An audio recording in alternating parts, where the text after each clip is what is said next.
जय हिंद defence aspirants. So we are back with another video. और आज जो हम चैप्टर करने वाले हैं इंपॉर्टेंट चैप्टर है, ठीक है, वाटर करने वाले हैं। वाटर्स में हमारा बेसिकली आएगा ओशंस, ठीक है। और ओशंस में क्या क्या आएगा, ओशंस में आएगा कि कैसे कैसे ओशंस के रिलीफ फीचर्स कौन से, ठीक है, माइनर रिलीफ फीचर्स क्या है, मेजर रिलीफ फीचर क्या है। और बेसिकली इसमें जो इंपॉर्टेंट आता है वो आता है रिलीफ फीचर्स ही आता है, ठीक है, कि माइनर और मेजर रिलीफ फीचर्स क्या क्या होते हैं इन ओशंस, ठीक है। माइनर और मेजर रिलीफ फीचर क्या क्या होते हैं इन ओशंस, तो हम वो पढ़ेंगे, ठीक है। तो स्टार्टिंग करेंगे हाइड्रोलॉजिकल साइकिल से। तो हाइड्रोलॉजिकल साइकिल कुछ नहीं है, बस आपको ये पता होना चाहिए जो हमने बचपन में पढ़ा था, क्या होता है, इवेपोरेशन होता है, कंडेंसेशन होता है, प्रेसिपिटेशन होता है, ठीक है। This is all a hydrological cycle, ठीक है। इस हाइड्रोलॉजिकल साइकिल में से उतना कुछ आता नहीं है, so you need not to study this part, ठीक है। You need not to study this part, इसको आप छोड़ सकते हैं, इसको भी आप छोड़ सकते हैं, ठीक है। इंपॉर्टेंट चीजें बता रहा हूँ सिर्फ वही पढ़ने के लिए। अब सिर्फ 2 महीने रह चुके हैं, ठीक है।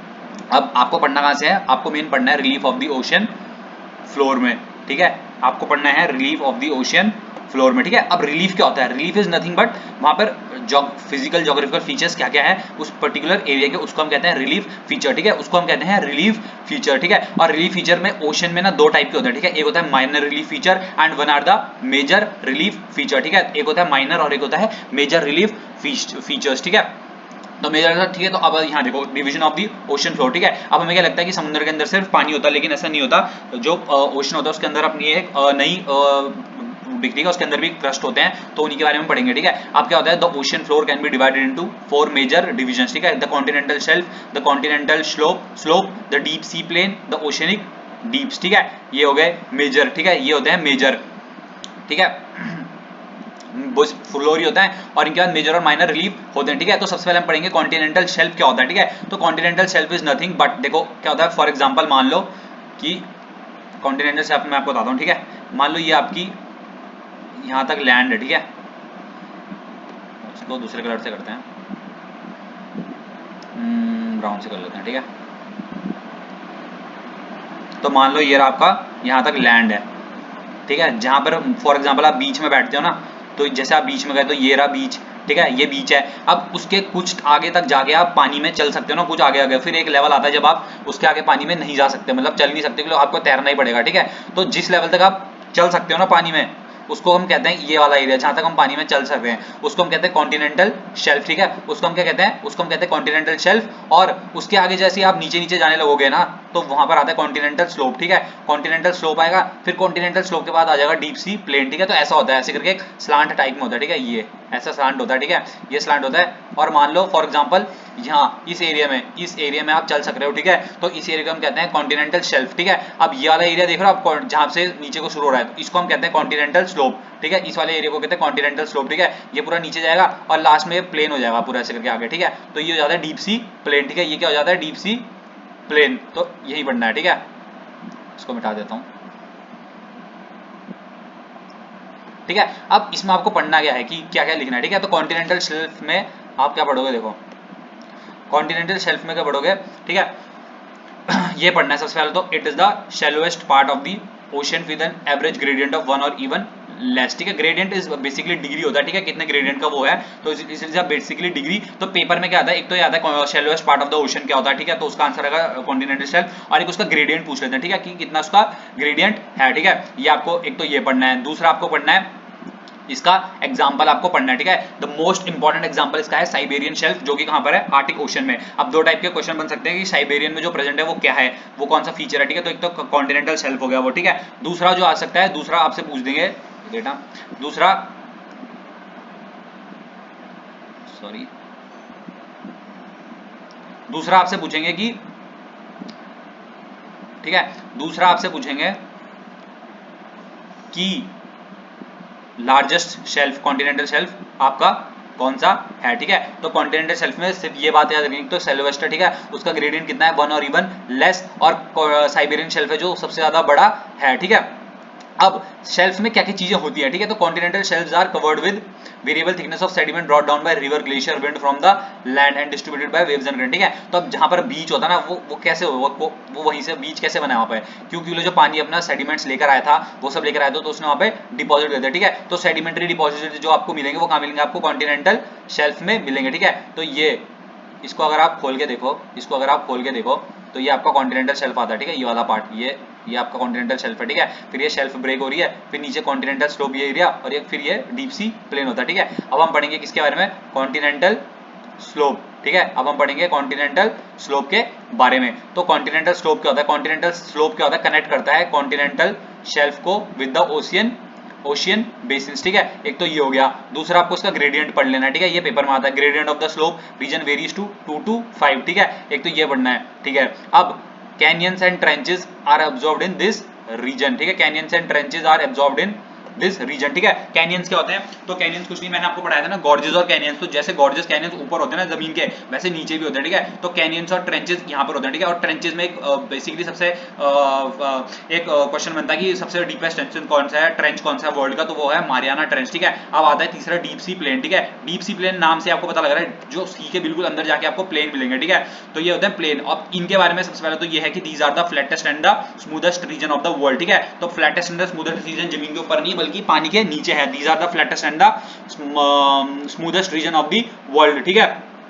अब एक ये पढ़ लेना इसके बारे में कि these plains are covered with fine grade sediment like clay and silt, ठीक है, लाइक क्ले एंड सिल्ट, ठीक है। अब आप पढ़ेंगे ओशनिक डीप और ट्रेंचेस, ठीक है। ट्रेंचेस क्या होता है, कुछ नहीं होता ना, एक बड़ा सा गड्ढा टाइप होता है जो कि ओशन में होता है, ठीक है।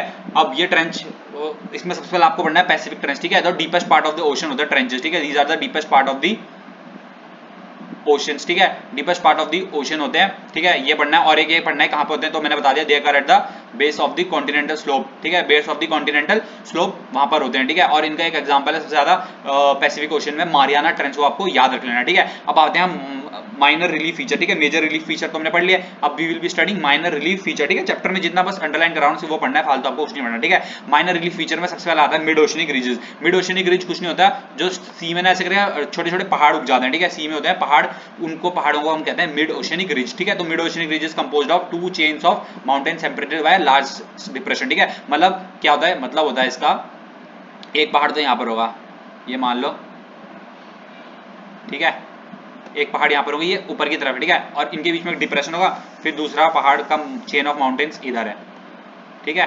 तो ये बीच में जो एरिया बच गया ना, ये वाला, इसको हम कहते हैं मिड ओशनिक रिज, ठीक है, इसको हम कहते हैं मिड ओशनिक रिज, ठीक है। तो अब इसमें आपको क्या पढ़ना है, ठीक है, इसमें आपको पढ़ना है मिड ओशनिक रिज में सबसे पहले तो आइसलैंड पढ़ लेना, is a part of Iceland, a part of mid oceanic ridge, ठीक है, मिड अटलांटिक रिज। और सेकंड ये क्या होता है, mid oceanic ridge is composed of 2 chains of mountain separated by a large depression, ठीक है, ये पढ़ना है आपको। दूसरा आता है सी माउंट, ठीक है, दूसरा क्या आता है, सी माउंट होता है। सी माउंट होते हैं ऐसे पहाड़ होते हैं जो नीचे से तो निकल रहे होते हैं लेकिन कभी भी सी फ्लोर पे तक पहुंचने, मतलब नदी के ऊपर आ नहीं पाते, ठीक है। तो क्या होता है, इट इज अ माउंटेन, ठीक है, और माउंट, सी का माउंट का मतलब माउंटेन, और सी का मतलब सी में जो होने वाले माउंटेन, इसलिए इनका नाम है तो सी माउंट, ठीक है। तो it is a mountain which with pointed summit rising from the sea floor that does not reach the surface of the ocean, मतलब ओशन के सरफेस पे ये नहीं पहुंचते, ठीक है। अब इनका एग्जांपल आपको याद कर लेना, ठीक है, एग्जांपल बहुत इंपॉर्टेंट है। The emperor sea mountain extension of the Hawaii island in the Pacific ocean is a good example, ठीक है। अब आता है सबमरीन कैनियंस। कैनियंस मैंने आपको बता दिया, ठीक है, कैनियंस होता है गॉर्जेस होते हैं, तो गॉर्जेस की तो वो होती है, गॉर्जेस की क्या होती है, गॉर्जेस की हाँ, गॉर्जेस की हाइट ऊपर से लेके नीचे तक सेम होती है, लेकिन कैनियंस की जो हाइट होती है वो क्या होती है, ऊपर चौड़ी होती है और नीचे पतली पतली होती जाती है, ठीक है, ये हो जाता है, ये हो गया, ठीक है, सबमरीन कैनियंस, ठीक है। तो ये क्या होता है, डीप वैलीज होती है, ठीक है, डीप वैलीज होती है, ठीक है, और some comparable to the Grand Canyon of the Colorado river. इसमें आपको कुछ नहीं पढ़ना, ठीक है, एक ये पढ़ लेना इसमें कि हुडसन कैनियन बेस्ट नोन है, ठीक है, एग्जांपल के दौर में हुडसन कैनियन। अब आते हैं गाई आउट्स, ठीक है, गाई आउट क्या होते हैं, गाई आउट कुछ नहीं होते, जो सी माउंट होते हैं ना, सी माउंट होते हैं। अब सी माउंट में ऊपर की पॉइंटेड समिट को अगर आप हटा दो, सी माउंट में अगर ऊपर की पॉइंटेड समिट को आप हटा दो, जैसे ये रहा आपका सी माउंट, ठीक है, फॉर एग्जांपल ये रहा आपका सी माउंट, ठीक है, तो ये ऊपर की पॉइंटेड समिट को अगर आप हटा दो ना, इसको, इस पार्ट को पूरा हटा दो आप, इस पार्ट को हटाने के बाद जो फ्लैट पार्ट बच जाएगा ना, वो फ्लैट पार्ट को हम कहते हैं गाई आउट, ठीक है, उस फ्लैट पार्ट को हम कहते हैं गाई आउट, समझ आ गया होगा आपको, गाई आउट, ठीक है। तो ये रहा, it is a flat top sea mount, it is a flat topped sea mount, ठीक है, it is a flat top sea mount, बस आपको इतना ही याद रखना है, ठीक है। अब लास्ट होता है एटोल होता है, ठीक है, एटोल। अब देखो एटोल क्या होता है, ठीक है, तो एटोल हम पढ़ते हैं, ठीक है। एटोल क्या होता है, बेसिकली आप लोगों ने बैरियर रीफ देखे होंगे। बैरियर रीफ क्या होता है, कुछ नहीं होते, बस फॉर इसका मैंने आपको मिसलेनियस की जब मैं वीडियो बनाऊंगा जियोग्राफी में वो पढ़ाऊंगा, ठीक है मैं आपको। तो बैरियर कुछ होता है, जैसे ये होता है, मान लो कोरल रीफ आपने पढ़े होंगे, कोरल रीफ्स आपने पढ़े होंगे, तो कोरल रीफ से ही रिलेटेड होते हैं एटॉल, ठीक है। ये 3 टाइप के होते हैं, ग्रेट बैरियर रीफ, एटॉल और कोरल रीफ होता है, ठीक है। तो इनके क्या होता है, आसपास पानी ऐसा होता है, कोरल रीफ का होता है और बीच में ऐसा पहाड़ जैसा होता है, ठीक है। तो इनको हम कहते हैं एटॉल, ठीक है। इनकी अपनी एक कंडीशन भी होती है, जैसे टेम्परेचर 27 डिग्री सेल्सियस होना चाहिए और पानी कैसा साफ होना चाहिए, सॉल्टी होना चाहिए, सलाइन होना चाहिए, ठीक है। तो ये होता है एटॉल इनका होता है, ठीक है। और ये हमेशा पानी कैसा चाहिए होता है, हाईली सलाइन वाटर इन पे चाहिए होता है, ठीक है, एटॉल होता है। बस अब इसमें क्या याद रखना आपको, मेजर फीचर्स के नाम, उनके ग्रेडियंट, माइनर फीचर के नाम और उनके क्या क्या मतलब होता है, ठीक है। अब आता है temperature of the ocean water, ठीक है। अब ओशन वाटर में टेम्परेचर के कौन से अफेक्ट करता है, ठीक है। तो वही सेम चीज है, लैटिट्यूड अफेक्ट करता है, ठीक है। सबसे पहले तो लैटिट्यूड अफेक्ट करेगा। लैटिट्यूड अफेक्ट कैसे करेगा, जो ओशियन इक्वेटर के ज्यादा पास होगा, ठीक है, जो ओशियन इक्वेटर के ज्यादा पास होगा वो ऑब्वियसली सी बात है गर्म होगा, और जो इक्वेटर के दूर होगा यानी जो पोल्स में होगा, तो पोल्स में कैसा होता है, पानी ठंडा होता है, ठीक है। तो temperature of the surface water decreases from the equator towards the pole because the amount of insolation decreases poleward, ठीक है। इंसोलेशन क्या होता है, insolation is nothing but amount of solar radiation जो रिसीव करता है, ठीक है। तो इंसोलेशन वहां पर होगा। सेकंड है unequal distribution of land and water, ठीक है। अब क्या है, लैंड एंड वाटर हर जगह एक जैसा नहीं है, ठीक है। नॉर्दर्न हेमिस्फीयर में क्या है, नॉर्दर्न हेमिस्फीयर में ना ओशंस थोड़े वहां पर ज्यादा हीट रिसीव करते हैं, ठीक है, as compare to the southern hemisphere, ठीक है। प्रिवेलिंग विंड, अब विंड चलेगी तो विंड से भी क्या होता है, टेम्परेचर में वो होता है, ठीक है। बस आपको याद रखने के points, latitude, unequal distribution, prevailing winds and ocean currents, ठीक है। ओशन करंट हम पढ़ेंगे, ठीक है। ओशन करंट्स होते हैं warm ocean currents raise the temperature in cold areas, ठीक है, ये पढ़ना है, ठीक है। ये होता है इन्फ्लुएंस। अब होता है हॉरिजॉन्टल एंड वर्टिकल डिस्ट्रीब्यूशन। इसमें आपको एक ही चीज पढ़नी है, मोस्ट इंपॉर्टेंट वो होती है, एक ही चीज आपको पढ़नी है इसमें, एंड दैट इज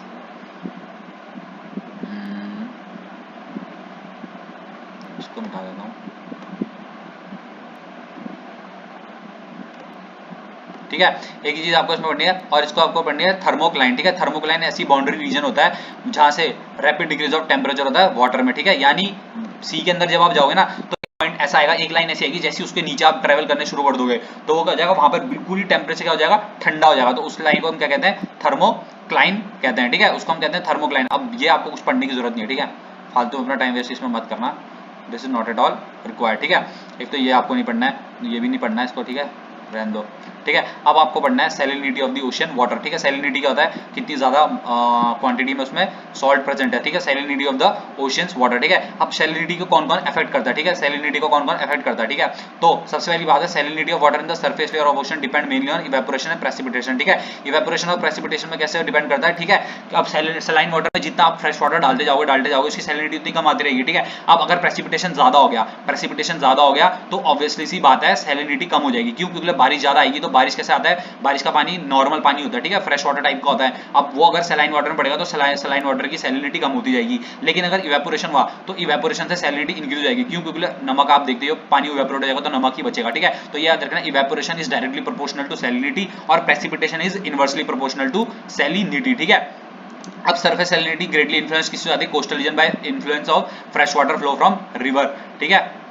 तो क्या होता है इसका मतलब कि सरफेस पे जो पानी रहता है सैलिनिटी वो कैसे अफेक्ट होती है, क्योंकि उसमें क्या जाता है, उसमें आ जाती है हमारी फ्रेश वाटर, जो फ्रेश वाटर आता है, ठीक है, वो हो गया। विंड भी इन्फ्लुएंस करती है, ठीक है। विंड कैसे इन्फ्लुएंस करेगी, पानी को इधर से उधर फेंकती रहेगी, ठीक है, उससे भी क्या होता है सैलिनिटी वो जाता है, ठीक है। अब एक आपको ये याद रखना, ठीक है, और डेंसिटी और वो, ठीक है, जितना ज्यादा पानी सलाइन होगा उतनी डेंसिटी उसकी होगी, ठीक है, उस वाटर की उतनी डेंसिटी होगी, ठीक है। आपको ये याद रखना है, ठीक है। अब इसमें आपको क्या पढ़ना है, हॉरिजॉन्टल में आपको कुछ नहीं पढ़ना, ठीक है। और हाँ, हॉरिजॉन्टल में आपको कुछ नहीं पढ़ना है, you don't have to read anything in horizontal, ठीक है। इसको छोड़ दो, इसको भी छोड़ दो, इसको भी छोड़ दो, ठीक है। वर्टिकल में आपको एक ही चीज पढ़नी है बस, ठीक है, बाकी कुछ नहीं पढ़ना, आपको आता भी नहीं कुछ इसमें से, ठीक है।